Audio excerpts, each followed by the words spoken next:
अस्सलामुअलैकुम guys, welcome back to my channel Aashi cooking vibes. तो कैसे हैं आप सब लोग। आज मैं आपके लिए जो रेसिपी लेकर आई हूँ वो आपके लिए किसी खजाने से कम नहीं है। मैंने 1 केजी फ्रेश बीफ का कीमा लिया है, जो कि कुर्बानी के बचे हुए बीफ का कीमा है, लेकिन वो मैंने फ्रेश फ्रिज में रख दिया था, तो ये बिल्कुल फ्रेश है। अगर आपके फ्रिज में भी बकरा ईद का कोई बचा हुआ कीमा रखा हुआ है और आप सोच रहे हैं कि इससे क्या मुनफरिद, यूनिक और मज़ेदार बनाया जाए जो आपके बच्चों को बहुत ज़्यादा लजीज लगे और आपकी फैमिली को भी, तो आज की ये रेसिपी आपके लिए किसी खजाने से कम नहीं है। आज मैं आपके लिए लेके आई हूँ कीमा चने की दाल की रेसिपी, जो कि अचार गोश्त मसाले के साथ मिलकर बनेगी। ये देखिए, चने की दाल 1.5 केजी मैंने ली है और इसको अभी मैंने वॉश किया है। इसको मैं कम से कम जो है 20 मिनट्स के लिए भिगो के रखूँगी। आज मैं आपके साथ कीमा और चने की दाल की ऐसी लाजवाब रेसिपी शेयर कर रही हूँ जिसका जायका इतना शानदार है कि बच्चे, बड़े, मेहमान, पूरी फैमिली सब बड़े शौक से इसे खाएंगे। 1 टीस्पून इसमें मैंने मीठा सोडा शामिल कर दिया है। इसको हम 20 मिनट्स देंगे और 20 मिनट्स तक ये इंशाल्लाह ताला अच्छी तरह अंदर तक गल जाएगी। मेरा मतलब है कि ये पहले ही सॉफ्ट हो जाएगी, जब पकाने लगेंगे तो पकाने में ज़्यादा देर नहीं लगेगी। ये देखिए, ये मैंने प्याज लिए हैं जिनको मैंने जो है कश कर लिया था, और ये टमाटर ले लिए हैं, इन्हें रफली सा मैंने काट लिया है। प्याज़ों को भी मैंने तकरीबन रफली सा काटा है। ये जूलियन कट जिंजर मैंने लिया है, जिसे जूलियन कट कर लिया है। और ये देखिए, ये मैं गार्लिक मैंने ली है जिसको मैंने क्रश्ड कर लिया था।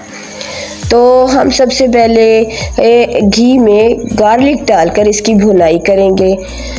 पार्सले, ये देखिए मैंने कोरिएंडर लिया है और हरी मिर्चें ली हैं। थोड़ी सी हरी मिर्चों को मैंने कटिंग कर ली है इनकी। तो घी को हल्का गरम किया था, तो इसमें हम जो है गार्लिक डालेंगे क्रश्ड किया हुआ। तो इससे इसको भूनेंगे थोड़ी देर तक। जब हल्का सा भून लेंगे इसको, तो इसमें हम ऑनियन शामिल कर देंगे। ये तकरीबन जो है 3 प्याज लिए थे जिनको मैंने रफली सा जो काट लिया था। अब हम इनको इसके अंदर बहुत ज़्यादा डार्क ब्राउन भी नहीं करेंगे, ना ही ज़्यादा लाइट ब्राउन रखेंगे,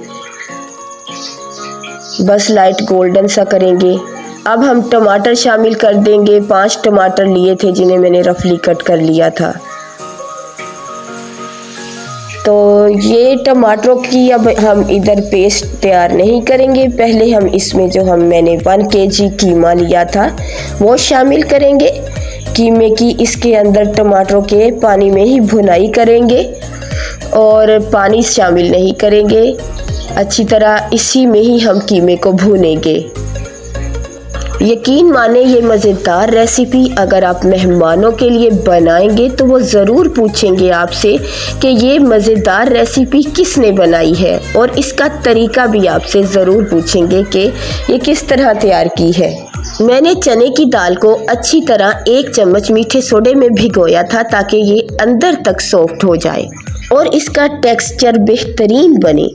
फिर मैंने क्रश्ड गार्लिक से कीमे की भुनाई की है ताकि इसकी खुशबू में बहुत ज़्यादा इजाफा हो जाए। 2 टीस्पून साल्ट शामिल किया है, आप अपने टेस्ट के अकॉर्डिंग शामिल कीजिए। 1 टीस्पून चिली फ्लेक्स शामिल कर दिया है। 1 टीस्पून पिसा हुआ धनिया इसमें मैंने शामिल किया है। 1 टीस्पून इसके अंदर हल्दी शामिल कर दी है। अब कीमे में पानी बिल्कुल शामिल नहीं करेंगे, टमाटरों के पानी में ही इसकी भुनाई करते रहेंगे।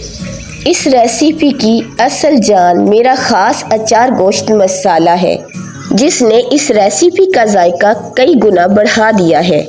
इस खास अचार गोश्त मसाले में 1 चम्मच कलौंजी, भुना कुटा हुआ साबुत धनिया, भुना कुटा हुआ ज़ीरा, भुनी कुटी हुई सौंफ, खुशबूदार मेथी और चिली फ्लेक्स शामिल हैं। इन तमाम मसालों की खुशबू और जायका मिलकर इस रेसिपी को एक मुनफरिद अंदाज देते हैं। अगर आप बाज़ार का अचार गोश्त मसाला इस्तेमाल नहीं करना चाहते, ये देखिए मैंने 1 पैकेट अचार गोश्त मसाला इसमें शामिल कर दिया है और मसाले भी मेंशन कर दिए थे कि कौन कौन से इसके अंदर शामिल हैं। अगर आप बाज़ार का अचार गोश्त मसाला नहीं शामिल करना चाहते, ये देखिए चने की दाल 1.5 kg थी जो मैंने भिगो के रखी थी, तो वो अब जब कीमा थोड़ा सा गल गया है तो इसमें हम शामिल कर देंगे। अगर आप बाज़ार का अचार गोश्त मसाला इस्तेमाल नहीं करना चाहते तो उसे घर पर आसानी से तैयार कर सकते हैं। सिर्फ 1 चम्मच कलौंजी, सौंफ, ज़ीरा, चिली फ्लेक्स, सौंफ और साबुत गरम मसाला लेकर उन्हें हल्का सा भून लें, फिर दरदरा सा कूट लें या ग्राइंड कर लें। आपका घर का तैयार करदा अचार गोश्त मसाला घर में तैयार हो जाएगा आसानी से। अब जाके जब मैंने इसमें चने की दाल डाली थी तो 1/2 गिलास मैंने पानी शामिल किया है ताकि दाल अच्छी तरह इसके अंदर गल जाए और कच्ची बिल्कुल ना रहे। आखिर में मैंने इस मज़ेदार रेसिपी को, इस लजीज कीमा और चने की दाल को फ्रेश हरा धनिया और हरी मिर्चों से गार्निश किया है और जूलियन कट जिंजर एंड में शामिल किया है, जो इसकी रेसिपी की जान है, जो इसके फ्लेवर और टेक्सचर को इस कदर लजीज और मज़ेदार बना देगा कि जब भी आप इसको रेसिपी को बनाएंगे या अपने मेहमानों के लिए बनाएं, घर वालों के लिए बनाएं, अपने बच्चों के लिए बनाएं, तो यकीन जाने उन्हें बहुत ज़्यादा मज़ेदार और लजीज लगेगी। 1 बड़ा टुकड़ा जो है जिंजर का, उसको मैंने जूलियन कटिंग की थी, अब वो लास्ट में शामिल कर देंगे। थोड़ी देर बाद हम देखेंगे जब ये अच्छी तरह से अंदर तक सॉफ्ट हो गई है, गल गई है, तो हम इसे तब जाके डिश आउट कर देंगे। तो अगर आप कोई ऐसी रेसिपी ढूंढ रहे हैं जो बनाने में आसान भी हो और इंतहाई लजीज और मज़ेदार भी और खुशबूदार भी और घर के तमाम अफराद को बहुत ज़्यादा पसंद आए, तो वीडियो को शुरू से लेकर एंड तक ज़रूर देखिए। अगर रेसिपी पसंद आए तो लाइक, कमेंट और सब्सक्राइब करना ना भूलिएगा। तो मेरे साथ कनेक्टेड रहिए और कमेंट करके एक फीडबैक ज़रूर दे दिया करें। तो अब इजाज़त चाहूँगी, दुआओं में याद रखिएगा, अपना बहुत ज़्यादा ख्याल रखिएगा। आऊँगी एक अमेजिंग, टेस्टी और मज़ेदार रेसिपी को लेके, तो तब तक के लिए इजाज़त चाहती हूँ। अल्लाह हाफिज़। Again thanks for watching.